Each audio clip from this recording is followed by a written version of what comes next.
अस्सलाम वालेकुम क्लास।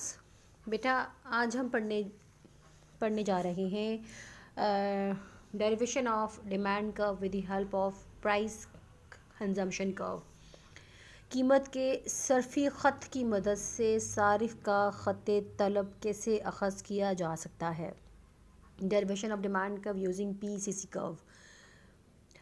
आप लोगों को याद होगा, मैंने आप लोगों को PCC कर्व, ICC कर्व, असर कीमत, असर आमदनी के टॉपिक्स पढ़ा दिए हैं। अगर आपको याद नहीं है तो आप प्रीवियस वीडियोस निकाल के देख भी सकते हैं।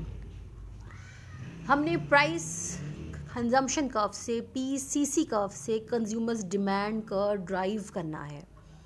ठीक है, PCC कर्व होता क्या है कि कीमत में तब्दीली की वजह से सारिफ के सर्फ में जो तब्दीली आती है, सारिफ के तवाज़े में जो तब्दीली आती है, और तवाज़े में तब्दीली से उस अशिया की मिक़दार तलब में आने वाली तब्दीली को हम PCC कर्व की मदद से ज़ाहिर कर सकते हैं।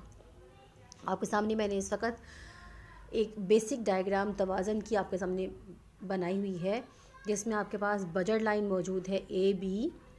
हमारे पास IC कर्व 1 है जिस पे हमारा तवाज़न E1 पर है, और कंज्यूमर इस वक्त यहाँ से X1 number of goods purchase कर रहा है।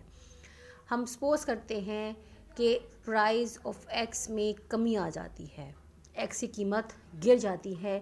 जब प्राइस ऑफ X फॉल होती है और प्राइस ऑफ Y चेंज नहीं होती और इनकम कांस्टेंट रहती है, ये हमारी अजम्पशन होती है। जब भी हम असर कीमत निकाल रहे होते हैं या PCC कर्व बना रहे होते हैं तो हम एज्यूम करते हैं कि only price of one good change, सिर्फ एक प्रोडक्ट की प्राइस चेंज होगी। Price of Y and consumers income should remains constant. तो अगर सिर्फ X की कीमत चेंज हुई है तो डिमांड भी सिर्फ X की ही चेंज होगी। Y प्राइस चेंज नहीं हुई तो Y की डिमांड भी सेम रहेगी। प्राइस ऑफ X फॉल हुई है तो कीमत कम होने से तलब बढ़ जाती है, कंज्यूमर ज़्यादा तलब करेगा। तो इस वक्त जो हमारे पास बजट लाइन की रेंज OB थी, हमारा जो ओरिजिन है, हमारी ये रेंज OB थी, ये रेंज बढ़ जाएगी। प्राइस ऑफ X कम होने से हमारी बजट लाइन जो है वो रोटेट कर जाएगी और हमारी नई लाइन बन जाएगी AB1। हमारी नई लाइन क्या बन जाएगी? AB1। जब हमारी प्राइस चेंज होती है, प्राइस चेंज होने से हमारी बजट लाइन जब रोटेट करती है तो तवाज़न भी हमारा बदल जाता है। अब हमारा नया तवाज़न आ जाएगा नए बजट लाइन के ऊपर, लेट से IC2 पे, और हमारा तवाज़न इस वक्त E2 पर आ गया है। और इस पॉइंट पे कंज्यूमर की तलब में X का इजाफा हो गया है। Now consumer X2 number of goods except of X1। Price कम होने से डिमांड फॉर X इंक्रीज़ हो गई। अगर यहाँ आप फ़र्ज़ करते हैं अगेन कि अगर आपकी X की प्राइस में मज़ीद कमी आ जाती है, X की प्राइस मज़ीद कम होने से हमारी बजट लाइन मज़ीद राइट साइड पर रोटेट कर जाएगी और हमारी नई लाइन बन जाएगी AB2। ठीक है, फर्स्ट आपकी थी AB, सेकंड थी AB1, थर्ड है AB2। जैसी हमारी बजट लाइन चेंज होती है वैसे ही हमारा तवाज़न भी बदल जाता है। अब हम तवाज़न निकालने के लिए नई जगह के ऊपर इंडिफरेंस कर्व ड्रॉ करेंगे। ठीक है, अब यहाँ पे उसके नाम के ऊपर ये ड्रॉ हो गया है गलती से, कुछ नहीं होता। ठीक है, हमारा नया तवाज़न आ गया E3 पे और हमारा X की तलब आ गई X3। ठीक है, अब इन तीनों तवाज़न को अगर हम मिला दें, जोड़ दें, हमारा ये E1 था, this is your E2 and this is your E3। इन तीनों तवाज़नी नुक्तों को अगर मैं मिला दूं तो इसे मैं कहती हूँ PCC कर्व या प्राइस कंजम्पशन कर्व। अब ये हमारे पास PCC कर्व ड्राइव हो गया है। आप देख रहे होंगे जो हमारा PCC कर्व है ये असल में तीनों तवाज़नी नुक्तों को मिलाने से हासिल हुआ है। ठीक है, यानी कि प्राइस में कमी की वजह से सारिफ की X की तलब में तब्दीली आ रही है।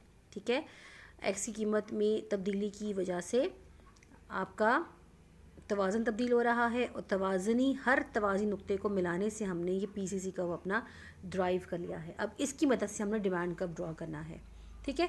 अब यहाँ हम सपोज़ करते हैं कि जब कंज्यूमर पहले आईसी कर्व के ऊपर था, IC1 के ऊपर था, ये मेरा IC1 है, ये मेरा पहला तवाज़ुन था। हमने यहाँ पे कहीं प्राइस तो बताई नहीं, प्राइस थी कितनी, 4 रुपये, 5 रुपये, 10 रुपये, हमने यहाँ प्राइस तो बताई नहीं है। हम फर्स्ट करते हैं कि हमारी प्राइस कोई थी P1 हमारी प्राइस थी। हम फर्स्ट करते हैं कि हमारी प्राइस कोई थी P1। हम सपोज करते हैं लेट, आप चाहें तो एक तरफ आप टेबल बना लें, ठीक है। लेट से मैं यहाँ पे साइड पे टेबल बना लेती हूँ, यहाँ प्राइस है और यहाँ पे क्वांटिटी डिमांड है। आपकी पहली प्राइस P1 थी तो हमारी फ़र्स्ट क्वांटिटी थी लेट से OX1, ठीक है। आप ग्राफ में चेक करते हैं कि जब X की कीमत P1 थी तो कंज्यूमर उस वक़्त OX1 number of goods demand कर रहा था, ठीक है। प्राइस P1 थी तो कंज्यूमर की तलब कितनी थी, OX1। अब मैंने क्या करना है, मैंने इस डायग्राम को इस्तेमाल में लाते हुए मैंने कंज्यूमर का डिमांड कर्व ड्रॉ करना है।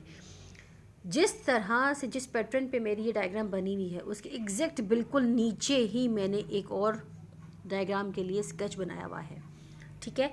मेरी पहली तलब है OX1, ये थी मेरी पहली तलब है। उस पहली तलब को लेते हुए आप एग्जैक्ट स्ट्रेट नीचे आ जाएं कि इतनी ही तलब आपकी नीचे वाले एक्सिस पर होनी चाहिए, ठीक है। वो गलती से कट गया। हमारी मेरी तलब कितनी है, इतनी X1। प्राइस मेरी P थी, P1 प्राइस पे कंज्यूमर इस वक्त OX1 number of goods demand कर रहा था। हमने यहाँ फ़र्जिया तौर पर फ़र्ज़ किया था कि प्राइस में कमी आ जाती है और प्राइस कितनी कम होती है, हमने यहाँ फिगर्स तो लिए नहीं। हम फ़र्ज़ करते हैं प्राइस आपकी नई बन जाती है P2। जब प्राइस कम हुई थी तो कंज्यूमर की तलब में इजाफ़ा हो गया था, कंज्यूमर की तलब X1 से बढ़कर X2 हो गई थी।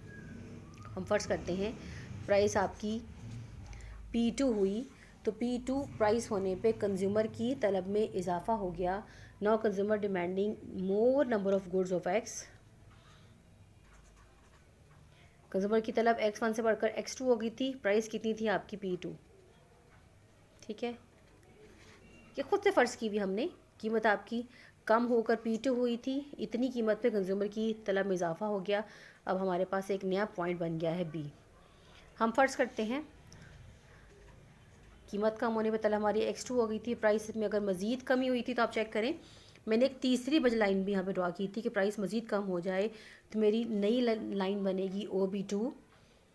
लाइन मेरी मज़ीद रोटेट हो गई थी और मज़ीद तलब में इजाफ़ा हो गया था, X2 से बढ़कर X3 तलब हो गई थी, ठीक है।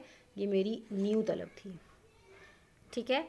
तो हम यहाँ फ़र्ज़ कर रहे हैं कि प्राइस जब P3 हो जाए तो प्राइस P3 होने पे मेरी डिमांड X2 से बढ़कर X3 हो गई थी। अब जितनी मर्ज़ी प्राइस नीचे कर लें, ठीक है, प्राइस कम ही करनी है, जहाँ मर्ज़ी पॉइंट लगाएं, लेकिन तलब का पॉइंट आपने ऊपर से लेके नीचे लेके आना है, ठीक है। प्राइस आपकी ये है P3। इस प्राइस को आप यहाँ लेकर आएँ, जहाँ दोनों डॉट्स आपस में टच करेंगे वहाँ एक पॉइंट बन जाएगा C। अब A, B और C ये तीनों पॉइंट्स बन गए हैं। हम इन तीनों पॉइंट्स को मिला देंगे तो ये मेरा डिमांड कब बन जाएगा, ठीक है। दिस इज़ योर डिमांड कब, ठीक है। ये आपका टॉपिक यहाँ पर मुकम्मल हो जाता है कि आपने किस तरह से ये सवाल पेपर में अटेम्प्ट करना है।